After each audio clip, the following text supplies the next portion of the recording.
Nah, ini kan berarti bikin jalan baru ya dok? Berarti bikin pembuluh darah baru untuk suplai kebutuhan dari otot jantung itu. Benar.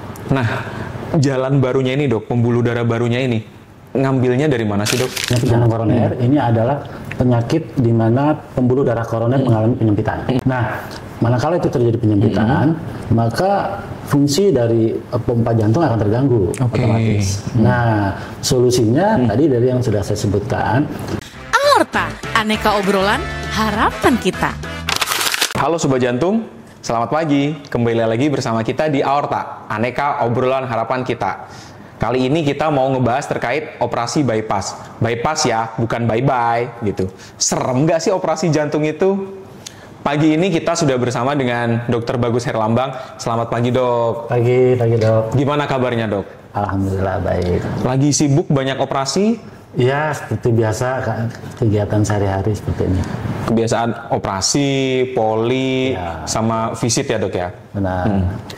Nah dok, jadi sekarang ini kita mau ngebahas terkait operasi jantung dok, atau yang orang kenal biasanya dengan operasi bypass. Bukan bye-bye ya dok ya, kalau bye-bye kan dadah gitu ya dok ya. Nah, operasi bypass ini operasi apa sih dok? Dan siapakah orang-orang yang butuh untuk dilakukan operasi bypass ini dok? Ya, baik. Jadi operasi bypass itu adalah operasi untuk melakukan revaskularisasi pada pembuluh darah koroner yang diindikasikan pada pasien-pasien dengan penyakit jantung koroner. Gitu. Nah, sebetulnya ini adalah opsi yang boleh dibilang terakhir, manakala obat-obatan, kemudian pemasangan ring sudah tidak bisa dilakukan lagi atau sudah tidak mempan untuk mengatasi penyakit jantung koroner tersebut. Iya. Nah, terus kan itu berarti itu ya dok, orang-orang yang terkena penyakit jantung koroner. Benar. Kenapa bisa disebut operasi bypass dok? Memangnya jantungnya itu diapain sih dok? Ya. Oleh dokter sebagai seorang ahli bedah toraks dan kardiovaskuler dok? Ya, baik. Jadi sebagai gambaran, penyakit jantung koroner ini adalah penyakit di mana pembuluh darah koroner mengalami penyempitan. Nah, pembuluh darah koroner itu adalah arteri di sekeliling jantung. Ya, jadi ibaratnya misalnya ini jantung, ada pembuluh darah yang berjalan di luarnya, di sekelilingnya, yang bertugas memberikan darah ke otot jantung untuk mensuplai darah yang berisi makanan dan oksigen kepada otot jantung. Jadi otot jantungnya supaya bisa berkontraksi dengan baik.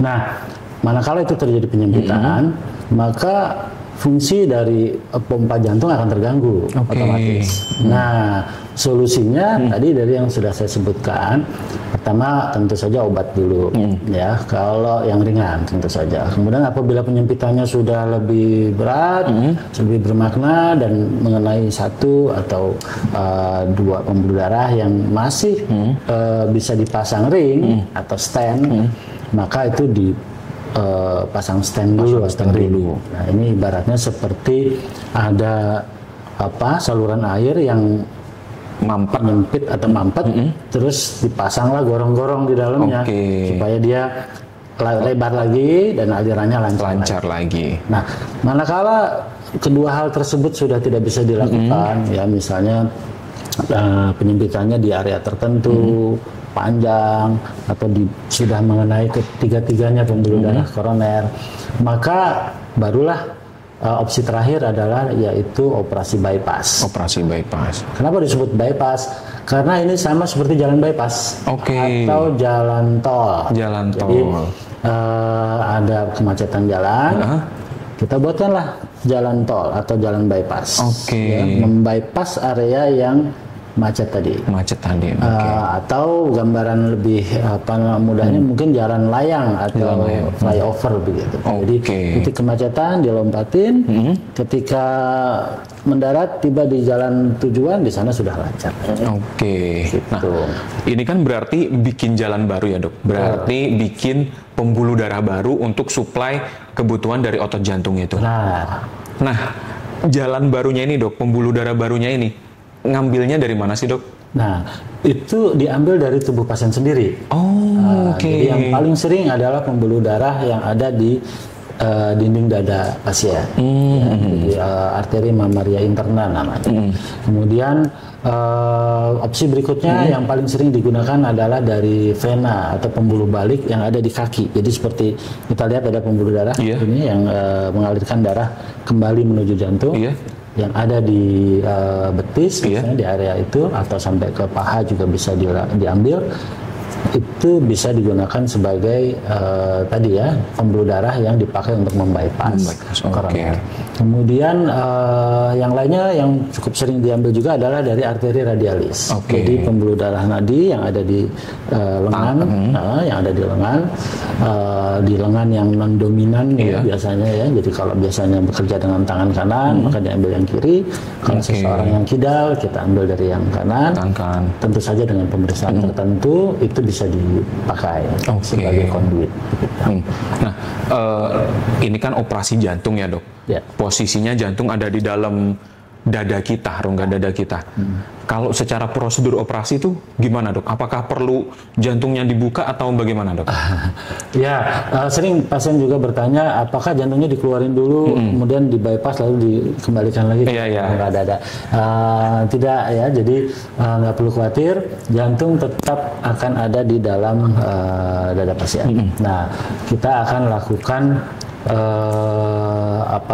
operasi, melakukan sayatan untuk bisa menjangkau arteri tadi yang ada di luarnya jantung, sekelilingnya jantung, gitu ya.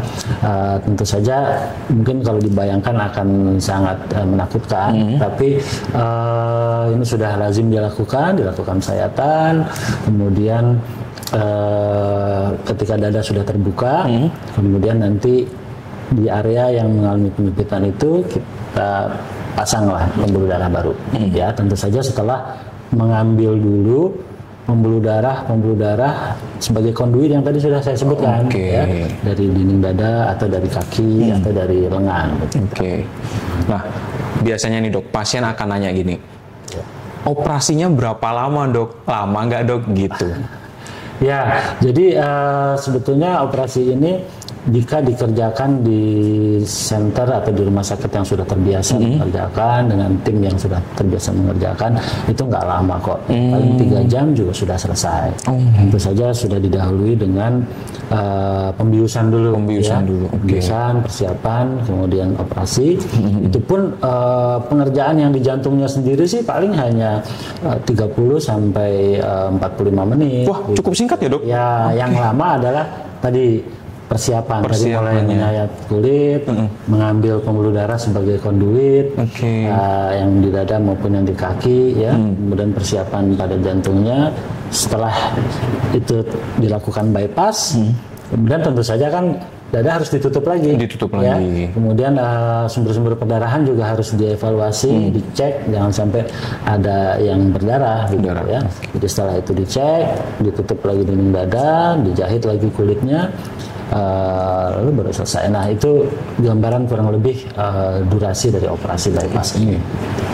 Kalau untuk masa rawatnya, Dok, biasanya pasien, saya kalau dioperasi ini di rumah sakit nginepnya sampai berapa lama, Dok? Ya, kira-kira, Dok. Ya, baik. Jadi pasca operasi bypass koroner ini, pasien akan dirawat kurang lebih selama 5 sampai 7 hari. Ya. Jadi itu kalau di breakdown lagi, gambarannya adalah pasien akan diminta untuk datang 1 hari sebelum operasi. Ya, kemudian untuk persiapan ada darah yang perlu, sampel darah yang harus diambil untuk dikirimkan ke PMI, ya, untuk sebagai persiapan donor manakala dibutuhkan. Kemudian juga ada beberapa persiapan seperti harus puasa dulu sekitar 6 jam sebelum operasi dan lain-lain.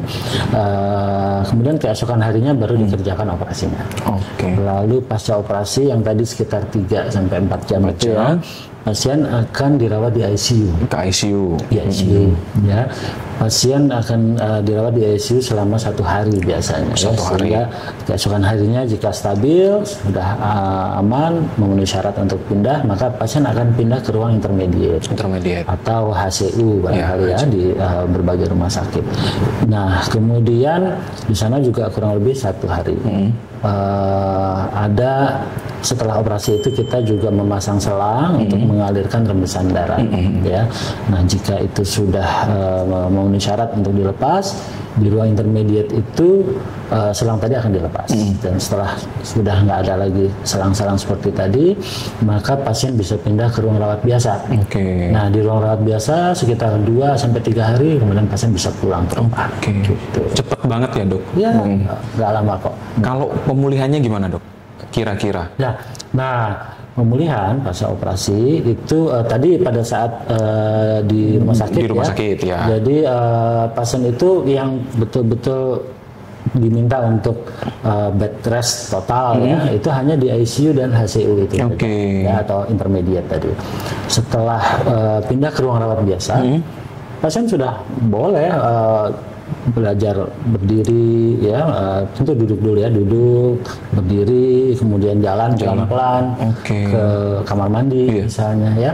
Setelah itu ada juga kita menerapkan program rehabilitasi medik, jadi untuk membantu pemulihan pasien untuk kembali ke aktivitas sehari-hari. Itu kita persiapkan sehingga ketika pulang ke rumah pasien sudah kembali ke aktivitas biasa semula ya, perlahan-lahan ya, dengan harapan tidak terlalu merepotkan keluarga yang di rumah. Ya, jadi diharapkan ketika sudah pulang ke rumah tadi ya, setelah perawatan selama 5-7 hari, pasien pulang ke rumah ya seperti biasa istirahat, kemudian pelan-pelan makan di meja makan, kemudian olahraga ringan di sekitar rumah ya, jalan santai setiap pagi misalnya begitu. Jadi kalau pasien yang betul-betul harus segera kembali beraktivitas, sudah boleh misalkan mau rapat Zoom gitu ya, atau mengoperasikan laptopnya gitu ya. Tentu saja jangan sampai terlalu lelah ya. Setelah itu 1 minggu setelah pulang di rumah, pasien kita minta untuk kontrol lagi ke koli. Ya. Ada beberapa pengecekan kesehatan, dan juga kita lihat bagaimana kondisi lukanya, dan ada benang yang harus dicabut. Yang biasanya perlu dicabut adalah benang yang digunakan untuk memegang selang rembesan darah yang tadi saya sebutkan. Ya, itu harus dicabut. Sedangkan benang yang digunakan untuk menjahit kulit luka sayatan operasi itu tidak perlu dicabut lagi. Sudah otomatis nyatu dengan daging, jadi satu dengan kulit. Ya. Nah, tadi ketika pasien sudah pulang, aktivitasnya aktivitas yang ringan-ringan saja ya, Dok ya. Betul. Nah, ada nggak sih, Dok, hal-hal lain, pesan untuk pasien-pasien yang ketika sudah menjalani operasi bypass ini di rumah, apa aja? Mungkin pantangan makannya atau apa gitu, Dok? Monggo silahkan, Dok. Jadi sebetulnya sering pasien bertanya demikian, terutama adalah banyak paham lama yang menyebutkan bahwa daging atau ikan-ikan laut itu pantang untuk pasien yang pasca operasi. Nah, paham tersebut itu sebetulnya keliru. Ya, jadi itu mitos. Nah, faktanya adalah pasien yang baru saja pulih dari operasi itu membutuhkan protein untuk penyembuhan luka, untuk mempercepat pemulihan jantung yang habis dioperasi ini, ya, dan organ-organ lain. Nah, jadi seperti daging, ikan, ya, telur, terutama putih telurnya, atau tempe, tahu, ya, semua jenis makanan yang tinggi protein itu dibutuhkan oleh pasien. Hanya saja pasien-pasien dengan penyakit jantung koroner itu perlu menjaga jangan terlalu banyak makan yang mengandung kolesterol.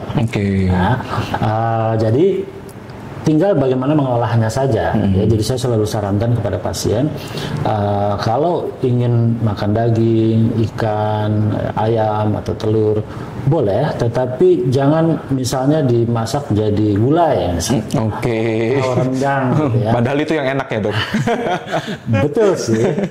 Artinya boleh sekali-sekali, tapi harus dibarengi atau juga ada penyeimbangnya berupa sayur-sayuran, buah-buahan, ya makanan yang tinggi serat. Oke. Atau kalau bisa bahan makanan tadi diolah menjadi sup misalnya. Oke. Ya, sop daging, sop ikan, gitu ya.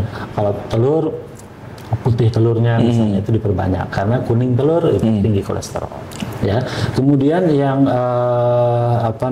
silakan, saya bukan ahli gizi atau bukan chef yang biasa masak, tetapi bagaimana mengolah bahan makanan tadi supaya tidak jadi terlalu berlemak, ya, berminyak begitu. Dan satu hal yang cukup penting adalah hindari asap rokok. Oke. Jauhi asap rokok. Jauhi asap rokok. Baik aktif maupun pasif. Oke. Itu sangat penting. Oke. Kemudian tolong jangan dulu mengangkat yang berat-berat. Oke. Jangan melakukan aktivitas fisik yang berat. Ya, setidaknya selama 1 bulan atau 6 minggu pasca operasi. Oke. Ya, karena kalau operasi bypassnya itu dilakukan secara konvensional dengan memotong tulang dada, maka tulang tersebut butuh waktu untuk sembuh. Oke. Tidak perlu khawatir, luka sebesar apapun itu nanti akan sembuh. Ya, termasuk tulang yang dipotong itu nanti akan rapat lagi. Jadi jaringan sel tulangnya itu akan tumbuh dan akan kokoh lagi, betul-betul merekat kembali kurang lebih tadi antara 4 sampai 6 minggu. Oke. Nah, sampai dengan saat itu tolong jangan angkat yang berat-berat, ya, jangan mengemudikan motor dulu atau mobil. Dikhawatirkan gerakan seperti ini, ya, apalagi kalau motornya itu motor gede. Oh, motor gede. Itu kan berat sekali, ya. Oke. Maka tulang yang ini yang sudah direkatkan dengan kawat, ya, yang secara khusus memang dirancang untuk merekatkan tulang pasca operasi bypass ini atau operasi jantung, itu dikhawatirkan kawatnya bisa putus. Oh, ya, gitu. Dan, itu jangan sampai terjadi. Nah, setelah itu sembuh sempurna, ya, sudah kita lakukan pengecekan di poli dan pasien juga di ruang rehab juga sudah selesai menjalani proses rehabilitasi mediknya dan kondisinya baik, boleh kembali ke aktivitas semula, gitu ya. Nah, ada juga apabila operasi bypass ini dilakukan dengan metode yang tanpa memotong tulang dada. Jadi dengan sayatan yang dilakukan dari sela iga. Iya. Nah, itu jika sudah sembuh dengan baik, ya, sudah pulih dari operasi jantung, fungsi paru-paru juga baik, tidak ada komplikasi apapun, maka pasien-pasien yang menjalani operasi demikian bisa kembali ke aktivitas semula lebih cepat. Karena kan tulangnya tidak ada yang dipotong. Tidak ada yang dipotong. Ya, seperti itu. Tapi tetap saja sebaiknya bertahap untuk memulai aktivitas fisik yang berat. Siap. Terakhir dok, ya, ini pesan dari sobat jantung semua yang sudah pernah menjalani operasi jantung. Ya. Setelah operasi jantung, kalau buang air besar boleh ngeden nggak dok? Itu sering banget ditanyain dok. Ya, baik. Jadi aktivitas buang air besar ini kadangkala menjadi problem pasca operasi jantung pada beberapa pasien, ya, karena tadi pasiennya masih takut mengejar, kemudian sempat berbaring selama beberapa hari, ya, di ICU, di intermediate, sehingga pas kembali ke ruang biasa dan sudah diizinkan ke kamar mandi, kadang-kadang mengalami masalah konstipasi. Jadi sulit untuk BAB karena itu tadi mungkin ada yang kesulitan untuk BAB di tempat tidur, itu tidak biasa, ya. Jadi kita akan bantu memberikan obat pencahar biasanya, Oke.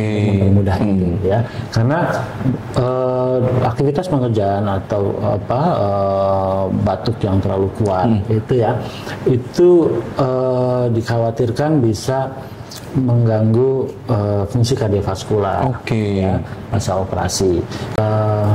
Dengan bantuan pencahar ya, kemudian diet tadi tinggi serat ya, sayur-sayuran, buah-buahan, kemudian air yang cukup ya, maka BAB ini akan secara alami akan keluar. Ya. Dan mengejan boleh ya, tetapi asalkan sudah dipastikan bahwa fungsi kardiovaskularnya itu sudah bagus, baik, sudah normal, tidak ada masalah ya. The last but not least, Dok. Baik. Pesan untuk para sobat jantung semua. Monggo silahkan, Dok. Baik, ya. Sobat jantung yang budiman, terima kasih sudah mendengarkan obrolan pagi kami ini. Pesan kami adalah jangan takut untuk memeriksakan diri ya, jika timbul gejala ya, keluhan seperti nyeri dada, sesak napas, cepat lelah gitu ya, terutama pada pasien-pasien yang memiliki faktor risiko untuk mengalami penyakit jantung koroner ya. Di antaranya pasien-pasien yang berusia lebih dari 40 tahun, kemudian memiliki keturunan ya, misalnya orang tua atau saudara yang memiliki penyakit hipertensi, penyakit-penyakit kardiovaskuler ya, jantung, riwayat stroke dan sebagainya.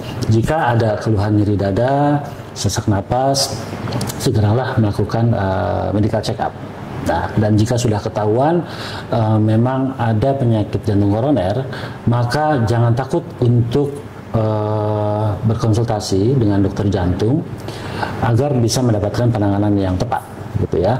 Dan jika disarankan untuk operasi bypass, maka tindakan operasi ini sangat aman ya, dengan perkembangan teknologi dan juga dengan tim dokter, perawat dan rumah sakit yang sudah sangat mumpuni di Indonesia ini untuk mengerjakan operasi bypass, maka angka keberhasilan operasi bypass jantung koroner ini sangat tinggi ya, bahkan setara dengan rumah sakit lain di dunia ya. Angka kami keberhasilannya lebih dari 97% gitu ya. Jadi tidak usah khawatir, dan pemulihan pasca operasi juga baik. Pasien bisa kembali ke aktivitas semula, bahkan yang tadinya ada timbul nyeri, sesak, cepat lelah gitu ya, setelah dilakukan bypass, aliran darah ke otot jantungnya jadi lancar, maka pasien-pasien akan melaporkan bahwa kualitas hidupnya meningkat, kemudian kapasitas fisiknya pun juga akan meningkat gitu ya. Jadi saya selalu mengibaratkan seperti orang yang mau renovasi rumah. Jadi pada saat renovasi pasti ada fase di mana rumah itu jadi berantakan, kemudian mungkin aliran air pun juga harus di stop, listrik sementara dimatikan. Tetapi setelah renovasi ini selesai, rumah jadi lebih cantik lagi. Tubuh jadi lebih sehat. Oke, baik. Ya. Terima kasih Dokter Bagus sudah datang ke sini, bagi-bagi ilmu, bagi-bagi informasi bareng kita semua sobat jantung. Mungkin nanti selanjutnya kita akan kembali dengan aorta dengan pembahasan-pembahasan lain dengan Dokter Bagus Herlambang, SPPDKP sebagai narasumber. Terima kasih sobat jantung untuk waktunya. Sampai jumpa lagi. Dadah.